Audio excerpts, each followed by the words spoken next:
Video of the day comes to us from the Pivot podcast, where Marvel action star Anthony Mackie spoke candidly about masculinity in America. Roll it, Gladys.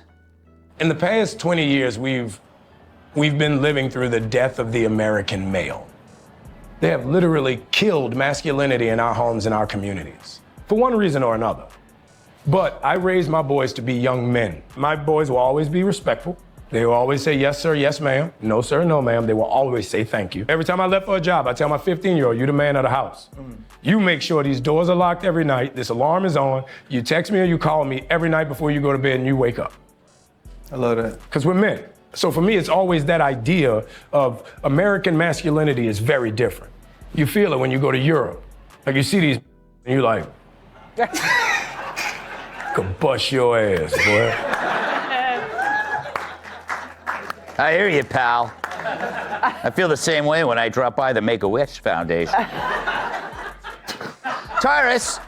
Yeah, I ruined that whole segment. By the Make-A-Wish. I ruined that whole segment. Yeah. You know, what do you make of his philosophy? It seems like it's beautiful. It's the same one I have.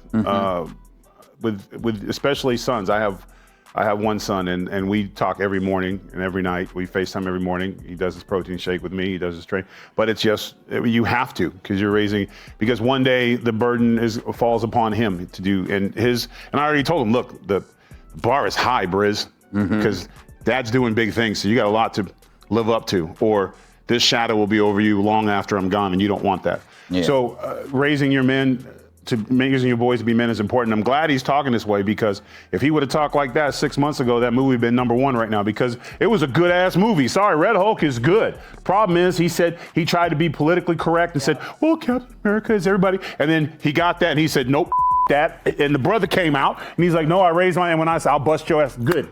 Welcome back, man. Welcome in the water. It's fine. You know what? I didn't realize it was the same person. Exactly. Because he tried to do it, this is the problem. They try to do the politically correct, and then he watched it back and was like, ew. Yeah. And it's like, the hell with it, because you know what? He probably had to look at his son, and his son like, Dad, why are you talking that way? You know what I'm saying? So it's good. So this is interesting, Joey, now that I think about it, that we've... Yeah, you know, I can't say that I disagree with anything Anthony Mackie was saying. I do feel like, and a lot of people feel like this, 100% there has been an attack on masculinity. In this country, at least. I can't speak for other countries around the world, but there has just been this boom in femininity, even with men. I don't know what it is, but I know a lot of it has to do with the media and the way men are portrayed in movies and on social media. It's like we get shamed and punished for being traditional men.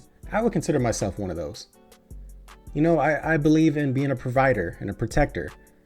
And I believe a woman should be a nurturer and a caregiver, both equally as important. And there's nothing wrong with that.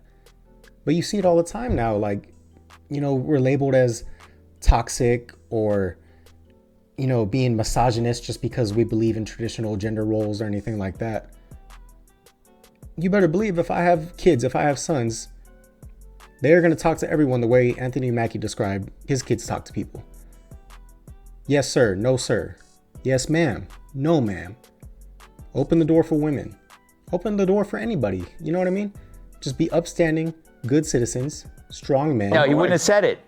Yeah, I don't know. Is there change? I don't like Anthony Mackie because he was in Hurt Locker, and that movie made my profession look almost as bad as a guy who did it and lost his legs. You know what I'm saying? Like, but beyond that, yeah, when I first saw this video, that's the first thing I thought. I was like, well, it's convenient you're saying that now, because like 2 weeks ago, you didn't even like America. If you guys aren't familiar with that reference he just made about Anthony Mackie not liking America 2 weeks ago or whatever, he had done some sort of panel. I don't remember what the event was exactly, but I saw clips of it where he talked about Captain America not necessarily referring to America, or only American values. And he got a lot of backlash for that, understandably so, because, you know, it's the superhero that literally represents the country. The country's name is in the superhero's name. And you went on a public platform. I think he was in another country. And, you know, from a marketing standpoint, I understand what he was saying. Because he was in front of another country. They're trying to promote the movie worldwide. And he's saying, hey, it's not only for Americans to enjoy this. You know, we represent a strong patriot, no matter the country, that can stand up and do the right thing. That's kind of what Captain America is. But he did receive a lot of backlash for those comments, and that's what he just mentioned right here. I think he was a little harsh. I don't think Anthony Mackie was implying that he doesn't like America.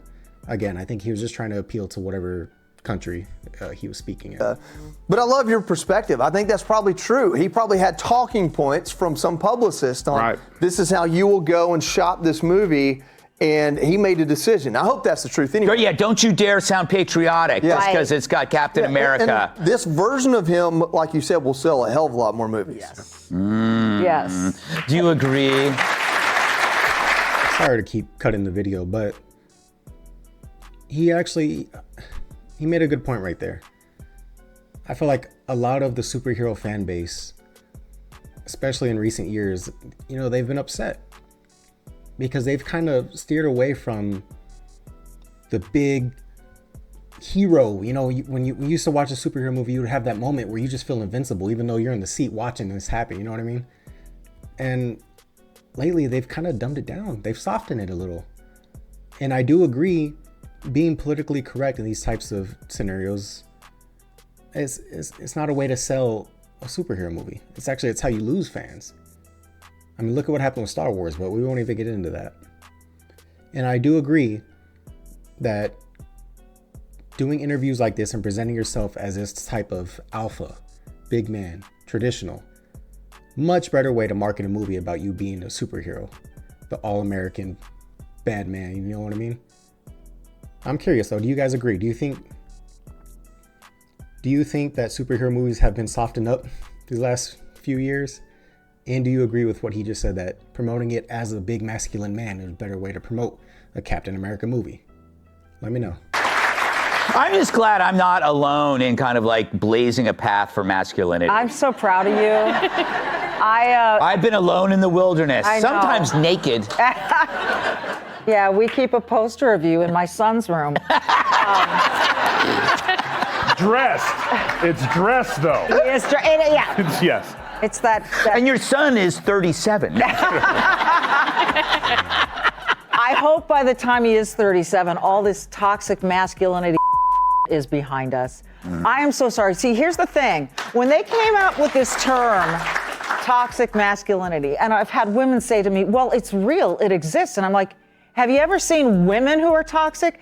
Any human can be toxic. Trans can be toxic. Lesbians can be toxic. How dare you say that? Have you seen Dylan Mulvaney? She's a dream. Oh, she's lovely. There's toxic humanity, but to ascribe it to just men has really marginalized men. And I've seen it in the sports industry that I came out of. I've seen it with watching my son grow up with his friends and what they've been told at school and how to act. And you try to counter it without sounding like you're anti-woman or something. But, you know, so there's this, all of this stuff that is training men to go against their instincts, right? And I hope this helps, but I'm with you guys. I thought this is the same guy who didn't want to be American, and now he's suddenly Mr. Masculinity. I missed that whole thing. Again, yeah, but it's that research thing. But you know what? Hey, Thanks a lot, Kennedy. Yeah. I'll pull a Harold Thor Jr. here, though, and say, hey, if he comes around, I'll congratulate him. Yes. We don't mention him here. Oh, sorry. No, kidding. Kennedy, let's talk about boys. Ooh, yeah. Greg. I'll do your hair, you'll do mine, and then we'll have a pillow fight. No, you have daughters. You have a 16-year-old. So are you seeing the boys? Oh, yes. And what do you see them when you were a kid? Are they different? Are they better? Are they worse? Well, so I grew up with brothers, and I grew up with very masculine brothers, and it was like, for us, it was all like lighting stuff on fire and building jumps for BMX bikes. Like it was not for the gentle. And now, like, dudes come over and you know, sometimes they have pearls and I blame Timothy Chalamet. Yes. Because and the whole point in you know, thanks to Jen Psaki and to your point, the whole point was demonizing men for the Harris campaign. So they had an emasculated male as her vice president. She has an emasculated husband. And Oh boy, that is a controversial opinion right there. But she's not alone. There was a lot of that going around. A lot of people were saying, like, your VP pick alone showing you right there that you don't respect men for being men. I'm not really going to speak on it like that. I don't know him like that, but just from what I've seen, I'm just relaying what a lot of people were talking about. And a lot of people were even saying her husband was kind of a Beta. And Jen Psaki sat around going, I just think it's wonderful. You guys are gross and unsexual and completely unattractive. And I think, you know, it's like you guys are like the anti-toxic masculinity. And all Democrat dudes are like biting their lips. And then as soon as Trump was elected, people like Jamie Dimon came out and were like, get your asses back to work. And Anthony Mackie can finally admit, like, I'm raising my boys to be men. Because guess what? In families and in society, we do need protectors. There you go. All right.